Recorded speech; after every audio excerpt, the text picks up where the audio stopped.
by handling the one today, when tomorrow comes, the Ugandans are there, the parties are there. Like in our case, we have our central committee, we have our NEC, we have the national conference. Those people will come and say, okay, we have done this in the last 5 years, what do we do now? So I would advise you really to stop that anarchy of every day being election day. That's not good. That's what that man is saying. Frank Bogere on Facebook. Okay, Chief Gangster, thank you so much. After the break, Semujju, I'm going to take you on. The Capital Gang on 91.3 Capital FM. Honorable Semujju, yes. The challenge you have is when you face President Museveni, it's kind of unwinnable. He won't say that I'll offer myself, but he has said if a service is required, and let's work on the services. Now, on that one, you agree. Stop politicking, give a service. And then he gives the variety of age and ideology that should be in a secretariat. I think if you've been around in Uganda for some time, you'd certainly know that President Museveni will not answer that question. All the time he has offered himself is being urged to stand. Is that illegal? He creates an impression that him as a person is not interested. But people are urging him to stand. And that's why in many NRA meetings, where the process of him becoming a candidate starts with some resolution of Anite and Omona urging His Excellency to stand. And that's how he has gone against his own one. Because if you read his manifesto, I think the one of 2001, at least on more than 4 pages where he said, I am not coming back. And eventually he was added. So you are right to say he's one of the cleverest men we have in this country.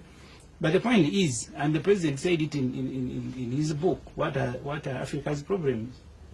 If we don't sort out politics, governance, you will not stop discussing it.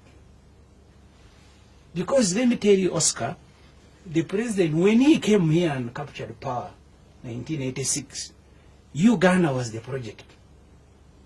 Along with the way the president became the project, the amount of money now we spend on the presidency and keeping him in power is almost more than the amount of money we spend. You're talking about delivering services. You'll never deliver services once a leader becomes the project of a country.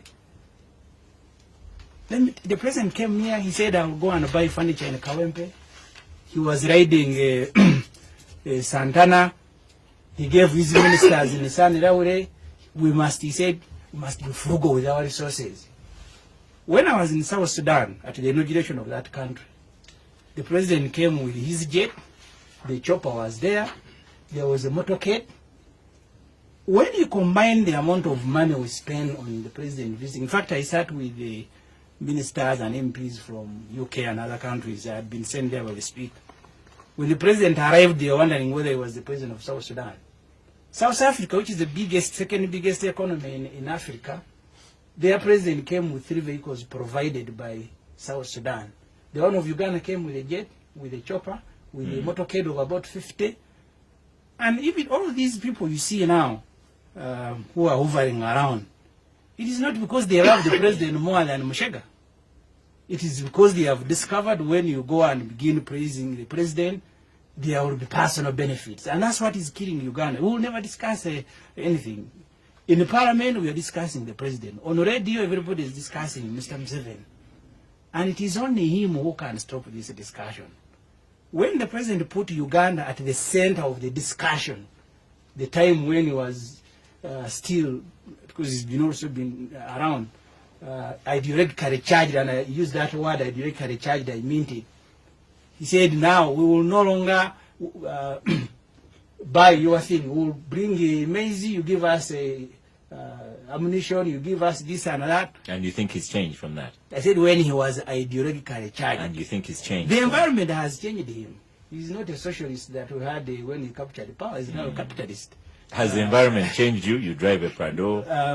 Your wife drives a car. It was because of the limited resources. But once personally I get money, I'll go and buy the most expensive vehicle. Me as a person. So therefore, the point I am making, you will never get an answer from President Museveni whether you will stand. Okay. Because now it will be like he wants, and always he wants to create an impression he doesn't want. He's being urged by Anite, by so and so. But you also have to take on board that they are urging, because if you asked really, even in his sleep, he would say he wants Museveni to leave. He's urging him. His colleagues with whom they fought to come and liberate Uganda, they all have been asking him not to continue standing. Okay. Who is asking him? When the president came here, Nekesa, Omona, Anite, some of them were not even born. He came here when I was 12 years old. So therefore the point, Oscar, if you can allow me just one more second. Yes. First of all, that answer you will not get. But secondly, you cannot discuss service delivery without discussing President Museveni. Okay. Let me tell you one thing as I finish. The president this year in Parliament, because he's the Minister of Finance, he allocated the State House 200 billion shilling. 80 billion shilling is for him to donate. The one who is responsible for roads, for hospital, he also has money to go and give him around. That's why the other day I think some optimists outsmarted him. They made him carry a sack of money. And that was bizarre in the history of this country, to make a head of state carry money. And I know he will never repeat it. I wouldn't mind it. But then one month down the road, I saw him lining people in the State House and they were receiving boxes of money. The work of now Brigadier Narrows in the State House is distribution of money. I think the president, when he goes back to the time Binaisa was there, he must be angry with himself that actually he has surpassed Binaisa. State House was never a vote. It was a department under the president's office. It now receives money. You have let me tell you, the day President Museveni will do this country a favor and stop promoting himself as a project, all of us will be celebrating, and I think I will lead the choir to go and sing for him. Okay. Abdul, the president, as he did